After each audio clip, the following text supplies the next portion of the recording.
हिमवंतु तब पहुँचावन अति हेतु, विविध भांति परितोष करी विदा कीन वृषकेतु। तब हिमवान अत्यंत प्रेम से शिव जी को पहुंचाने के लिए साथ चले। वृषकेतु शिव जी ने बहुत तरह से उन्हें संतोष कराकर विदा किया। तुरत भवन आए गिरिराई, सकल शैल सर लिए बुलाई, आदर दान विनय बहुमाना, सब कर विदा कीन हिमवाना। अर्थात पर्वतराज हिमाचल तुरंत घर आए और उन्होंने सब पर्वतों और सरोवरों को बुलाया। हिमवान ने आदर दान विनय और बहुत सम्मान पूर्वक सबकी विदाई की। जब ही शंभु कैलाश ही आए, सुर सब निज निज लोक सिधाए। जगत मातु पितु शंभु भवानी, तेई सिंगार न कहु बखानी। जब शिव जी कैलाश पर्वत पर पहुंचे तब सब देवता अपने अपने लोकों को चले गए। तुलसीदास जी कहते हैं कि पार्वती जी और शिव जी के जगत के माता पिता हैं, इसलिए मैं उनके श्रृंगार का वर्णन नहीं करता।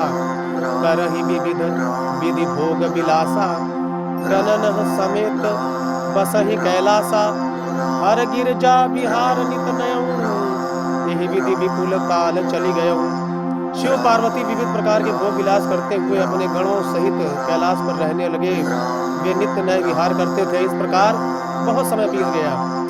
तब जन्म्यो षट बदन कुमारा, तारक असुर समर जहिमारा, आगम निगम प्रसिद्ध पुराना, षण्मुख जन्म सकल जग जाना।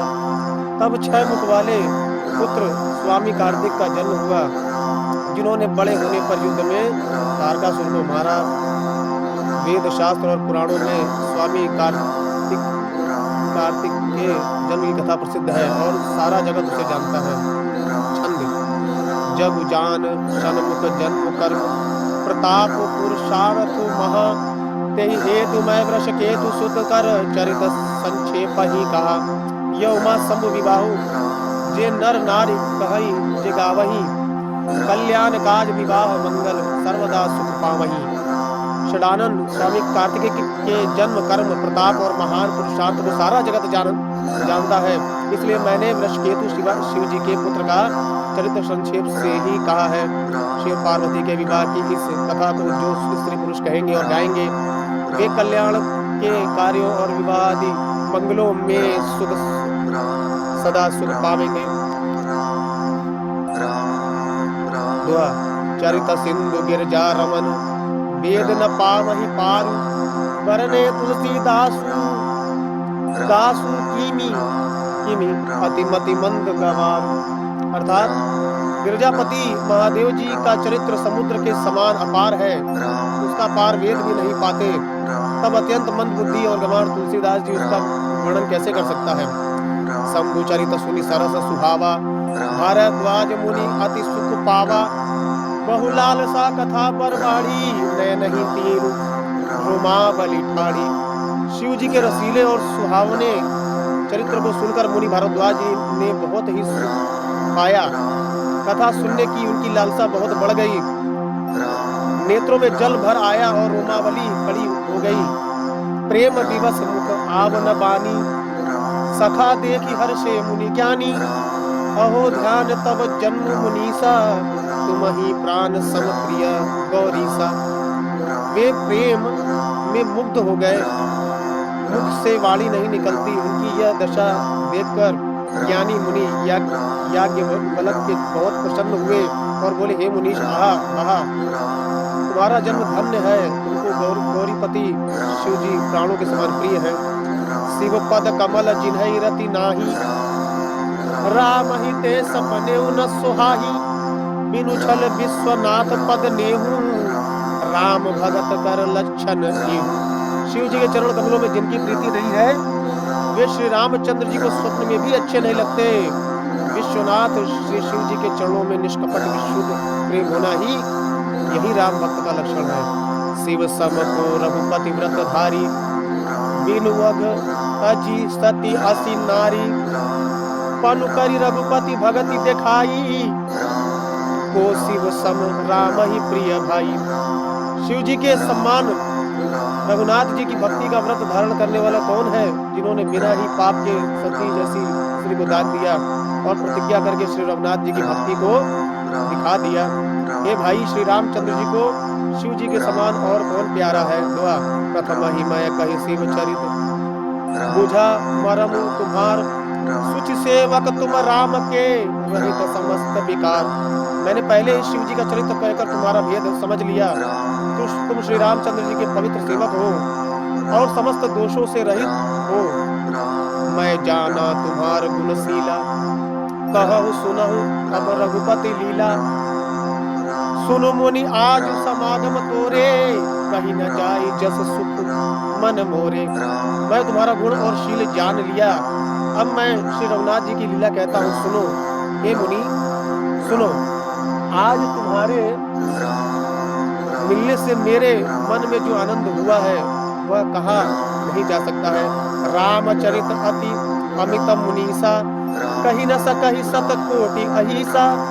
तदभि जथा श्रुत कहूँ बखानी सुमेर गिरा पति प्रभु धुन पानी। हे मुनीश्वर, रामचरित अत्यंत अपार है, 100 करोड़ श्रेष्ठ जी भी उसे नहीं कह सकते। तथापि जैसे मैंने सुना है वैसा ही वाणी के स्वामी प्रेरक और हाथ में धनुष लिए हुए प्रभु श्री रामचंद्र जी का स्मरण करके कहता हूँ। सारद दारु नारी समस्वामी राम सूत्रधर अंतर जामी। जही पर कृपा करहि जनु जानी कभी उर अजीर न चावही बानी। सरस्वती जी के कठपुतली के समान है और अंतर्यामी स्वामी श्री रामचंद्र जी पकड़कर कठपुतली को नचाने वाले सूत्रधार हैं। अपना भक्त जानकर जिस कवि पर वे कृपा करते हैं उनके हृदय रूपी आंगन में सरस्वती को वे नचाया करते हैं। प्रणव सोई कृपाल रघुनाथा वर्णव विशदता सुगुण गाथा। परम रम्य गिरि बरु कैलासु सदा जहाँ शिव उमा निवासु। उनकी कृपा, उन्हीं कृपालु श्री रघुनाथ जी को मैं प्रणाम करता हूँ और उन्हीं के निर्मल गुणों की कथा कहता हूँ। कैलाश पर्वतों में श्रेष्ठ और बहुत ही रमणीय है, जहाँ शिव पार्वती जी सदा निवास करते हैं। सिद्ध तपोधन जोगी जन सुर किन्नर मुनि वृंद बसहि तहाँ सुकृति सकल से वही शिव सुख कंद। अर्थात सिद्ध तपस्वी योगी गण देवता किन्नर और मुनियों के समूह पर पर्वत पर रहते हैं, समूह उस पर रहते हैं, उस पर्वत पर रहते हैं। वे सब बड़े पुण्यात्मा और आनंद कंद श्री महादेव जी की सेवा करते हैं। हरिहर विमुख धर्म रति नाही ते नर तह सपनेहु नहीं जाही। ते गिरि पर बट बिटप विशाला नूतन सुंदर सब काला। जो भगवान विष्णु और महादेव जी से विमुख हैं और जिनकी धर्म में प्रीति नहीं है, वे लोग स्वप्न में भी वहां नहीं जा सकते। उस पर्वत पर एक विशाल बरगद का पेड़ है जो नित्य नवीन और सब काल क्षय और क्यों में सुंदर रहता है। त्रिविध समीर सुशीतली छाया शिव विश्राम बिटप श्रुति गाया। एक बार कहीं तर प्रभु गयहूँ कर बिलो की उर अति सुख भयहूँ। वहाँ तीनों प्रकार की शीतल मंद और सुगंध वायु बहती रहती है और उसकी छाया बहुत ठंडी रहती है। वह शिव जी के विश्राम करने का वृक्ष है जिसे वेदों ने गाया है। एक बार प्रभु श्री शिव जी उस वृक्ष के नीचे गए और उसे देखकर उनके हृदय में बहुत आनंद हुआ। निज कर डासी नागरी पूछाला बैठ सहज शंभु कृपाला। कुंद इंदु दर गौर शरीरा मुझे प्रलंब परिधन मुनि चीरा। अपने हाथ में बागंबर बिछाकर कृपाल शिव जी स्वभाव से ही बिना किसी खास प्रयोजन के वहां बैठ गए। कुंद के पुष्प चंद्रमा और शंख के समान उनका गौर शरीर था। बड़ी लंबी भुजाएं थी। वे मुनियों के वल्लकत वस्त्र धारण किए हुए थे। तरुण अरुण अंबुज सम चरना नख दुति भगत हृदय तम हरना। भुजग भूति भूषण त्रिपुरारी आननु शरद छंद छबिहारी। उनके चरण नए पूर्ण रूप से खिले हुए लाल कमल के समान थे। नखों की ज्योति भक्तों के हृदय का अंधकार करने वाली थी। सांप और भस्म ही उनके भूषण थे। और उनका त्रिपुरासुर के शत्रु शिव जी का मुकुट शरद पूर्णिमा के चंद्रमा की शोभा वो भी हरने वाला फीकी करने वाला था। जटा मुकुट सुर सरित सिर लोचन नलिन विशाल नीलकंठ लावण्य निधि सोहबाल विधु भाल। अर्थात उनके सिर पर जटाओं का मुकुट और गंगा जी शोभायान थी। कमल के समान बड़े बड़े नेत्र थे। उनका नीलकंठ था और वे सुंदरता के भंडार थे। उनके मस्तक पर द्वितीया का चंद्रमा शोभित था। बैठे सोह काम रिपु कैसे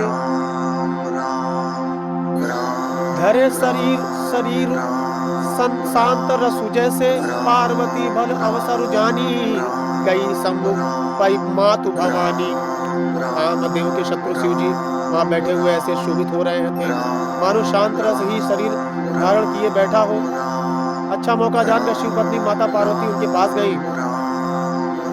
जानी प्रिया आदरवती कीन्हा बाम भाग आसन हर दीना बैठी शिव समीप हर साई जन्म कथा चितिहाई।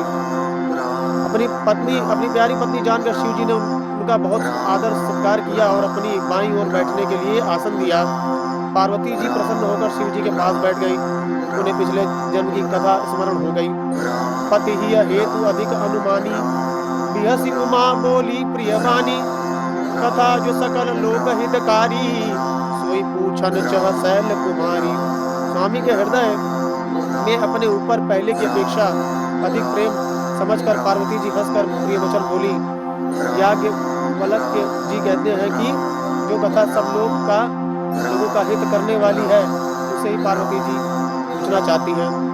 विश्वनाथ मम नाथ पुरारी त्रिभुवन महिमा विदित तुम्हारी चर अरु अचर नाग नर देवा सकल करहि पद पंकज सेवा। पार्वती जी ने कहा, हे संसार के स्वामी, हे मेरे नाथ, हे त्रिपुरासुर का वध करने वाले, आपकी महिमा तीनों लोकों में विख्यात है। चर अचर नाग मनुष्य और गंधर्व सभी आपकी चरणों कमलों की सेवा करते हैं। प्रभु समरथ सर्वज्ञ सिंह सकल कला गुण धाम योग ज्ञान वैराग्य निधि प्रणत कल्पतरु नाम। हे प्रभु, आप समर्थ सर्वज्ञ और कल्याण स्वरूप हैं, सब कलाओं और गुणों के निधान हैं और योग ज्ञान और वैराग्य के भंडार हैं। आपका नाम शरणागतों के लिए कल्प वृक्ष है। जो मो पर प्रसन्न सुख राशि जानिय सत्य मोहि निज दासी तो प्रभु हरहु मोर अज्ञाना कही रघुनाथ कथा विधि नाना।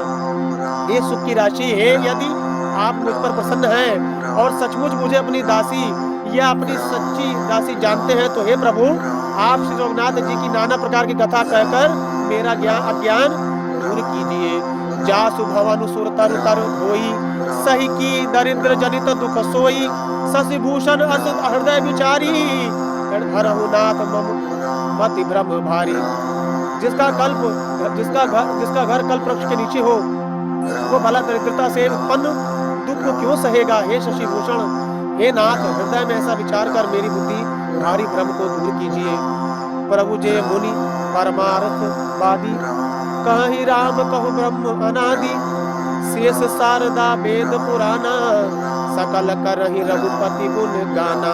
हे प्रभु, जो परमार्थ तत्व ब्रह्मा के ज्ञाता और वक्ता मुनि है वे श्री रामचंद्र जी को अनादि ब्रह्मा कहते हैं और शेष सरस्वती वेद और पुराण सभी श्री रघुनाथ जी का गुण गाते हैं। तुम पुनि राम राम दिन राती सादर जपहु अनग आराती राम सुअवध नृपति सुख सोई की अज अगुन अलख गति कोई। आप और हे कामदेव के शत्रु, आप भी दिन रात आदर पूर्वक राम राम जपा करते हैं। ये राम वही अयोध्या के राजा के पुत्र हैं या जन्मा निर्गुण और अगोचर कोई और राम है। जो नृप तनय न ब्रह्म कीमी नारी विरह मति भोरी देखी चरित्र महिमा सुनत भ्रमति बुद्धि अति मोरी मति मोरी। यदि वे राजपुत्र हैं तो ब्रह्म कैसे, और यदि ब्रह्म है तो स्त्री के विरह में उनकी मति बावली कैसे हो गई। इधर उनके ऐसे चरित्र देखकर और उधर उनकी महिमा सुनकर मेरी बुद्धि अत्यंत चकरा रही है। जो अनीह व्यापक विभु को कहु बुझाई नाथ मोहि सो आज्ञा जानि ऋष उर जनि धरहु जय विधि मोह मिटे सोई करहु। यही यदि इच्छा रहित व्यापक समर्थ ब्रह्म कोई और है तो हे नाथ मुझे उसे समझाकर कहिए और मुझे नादान समझकर मन में क्रोध न लाइए। जिस तरह मेरा मोह दूर हो वही कीजिए।